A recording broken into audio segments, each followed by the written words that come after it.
आज की खबर अमेरिका के राष्ट्रपति डोनाल्ड ट्रंप को लेकर, और ये खबर भारत से सुनाई जा रही है क्योंकि भारत ने ही ये पूरी खबर अमेरिका के राष्ट्रपति डोनाल्ड ट्रंप तक पहुंचा दी है। जी हाँ, भारत को लेकर दो बड़ी खबर हम आपको इस वीडियो में बताने वाले हैं। इस वीडियो में हम आपको बताएंगे कि भारत कैसे दुनिया भर में अपने साझेदारों के साथ लगातार व्यापारिक साझेदारी को बढ़ाते हुए आगे बढ़ रहा है और कैसे अमेरिका के राष्ट्रपति डोनाल्ड ट्रंप खाली हाथ मलते हुए नजर आ रहे हैं। ये भी आप समझेंगे इसी वीडियो में। शुरुआत करेंगे सबसे पहले भारत के सबसे पक्के साझेदार और सबसे शानदार दोस्त जापान की। जापान का वो देश जो अमेरिका का भी बहुत पक्का दोस्त और साझेदार रहा है, लेकिन ट्रंप के आने के बाद ही जापान के साथ भी दोस्ती वैसे ही खराब हुई जैसे भारत के साथ। क्वाड के ये दो देश अब अमेरिका के राष्ट्रपति डोनाल्ड ट्रंप के निशाने पर है, लेकिन उन्हें ये लगा कि ये दोनों देश झुक जाएंगे, उनके आगे हाथ फैलाएंगे, लेकिन ऐसा हुआ ही नहीं। तस्वीर बदली, रातों रात ऐसी बदली कि भारत और जापान ने हाथ मिलाकर ये ऐलान कर दिया कि हमें कोई झुका नहीं सकता। जापान ने तो ये कहा भारत में $10 ट्रिलियन के साथ निवेश करने वाला है। 10 ट्रिलियन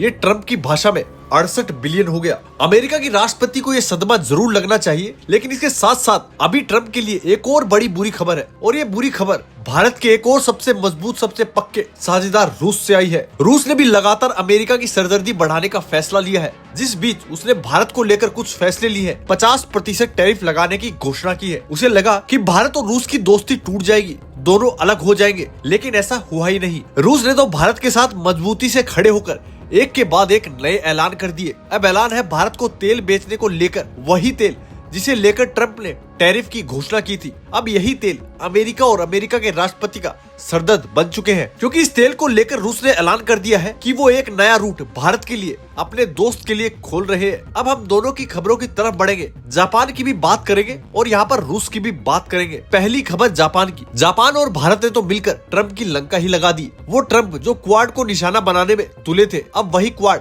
क्या कर सकता है। एक साथ मिल जाए तो ये दो बड़ी शक्ति क्या कुछ नहीं कर सकती, इसका अंदाजा ट्रंप को लगने वाला है। दरअसल जापानी समाचार की रिपोर्ट के मुताबिक आने वाले समय में जापान अगले 10 साल में भारत में 10 ट्रिलियन यानी $68 बिलियन के निजी क्षेत्र के निवेश की घोषणा कर सकता है। सरकारी सूत्रों के हवाले से नया लक्ष्य 2022 से शुरू किए गए 5 साल के $5 ट्रिलियन ये निवेश लक्ष्य को बढ़ाना है। ऐसे समय में निवेश को और बढ़ावा देने के लिए जब दोनों देश मुखर चीन के सामने स्वतंत्र और खुले हिंद प्रशांत को बढ़ावा देने के लिए काम कर रहे हैं। बता दे, इससे पहले मार्च 2022 में भारत और जापान ने मिलकर व्यापार के क्षेत्र में एक साथ आगे बढ़ने का विकल्प तलाशा था। हालांकि जिस वक्त इस विकल्प की तरह दोनों देश बढ़ रहे थे, तब इसका कारण इंडो पैसिफिक क्षेत्र में चीन के प्रभाव को कम करना था, और तब जापान ने तय कर लिया था कि वो भारत में तकरीबन $5 ट्रिलियन का निवेश करेगा। अब जापान ने इसे बढ़ाने का फैसला किया है, अगले 10 साल में $10 ट्रिलियन करने का फैसला ले लिया है। इससे पहले लक्ष्य था स्थानीय निर्माण, विशेष रूप से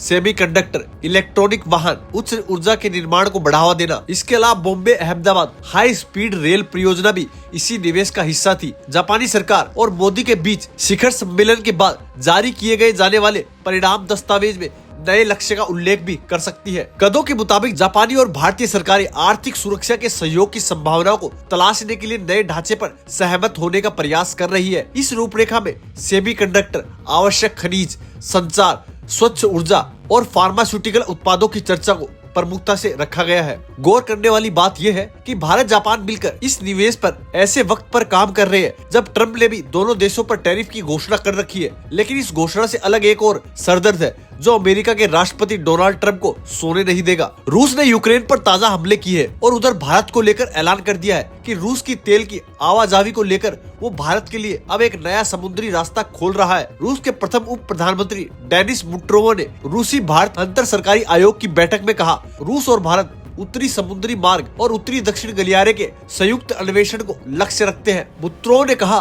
कि ये स्पष्ट है कि व्यापार और आर्थिक संबंधों का विस्तार विश्वसनीय लॉजिस्टिक कॉरिडोर बनाने और नए कंटेनर सेवाओं के निर्माण से भी जुड़ा हुआ है। इस संबंध में दोनों देशों का लक्ष्य उत्तरी समुद्री मार्ग और उत्तरी दक्षिणी कॉरिडोर का संयुक्त विकास करना है। यानी दोनों देश मिलकर अब उत्तरी समुद्री मार्ग और उत्तर दक्षिणी कॉरिडोर पर मिलकर काम करने वाले हैं। सबसे बड़ी बात तो ये है कि कंटेनर्स और शिप की आवाजावी के लिए इस रास्ते का इस्तेमाल होगा, खास तौर पर तेल की आवाजावी को लेकर। वही तेल जो अमेरिका के लिए इस वक्त सिरदर्द बना हुआ है। इस रास्ते के खुलने से भारत और रूस को व्यापार करने में और भी आसानी होगी। अब इस पर तेजी से काम शुरू हो चुका है। इसको लेकर बयान भी जारी हुआ है। प्रथम उप प्रधानमंत्री ने कहा, कि रूस अंतरिक्ष गतिविधि के क्षेत्र में क्षमताओं को साझा करने के लिए तैयार है और भारत की हर तरीके से रक्षा और सहयोग देने के लिए रूस 24 घंटे तैयार खड़ा है। दोस्तों, आपको इसके बारे में क्या कहना है? क्या आपको भी ये दोस्ती सही लग रही है? तो अपनी राय हमें कमेंट में जरूर बताएं। अगर आपको ये जानकारी अच्छी लगी तो चैनल को लाइक और सब्सक्राइब जरूर करें।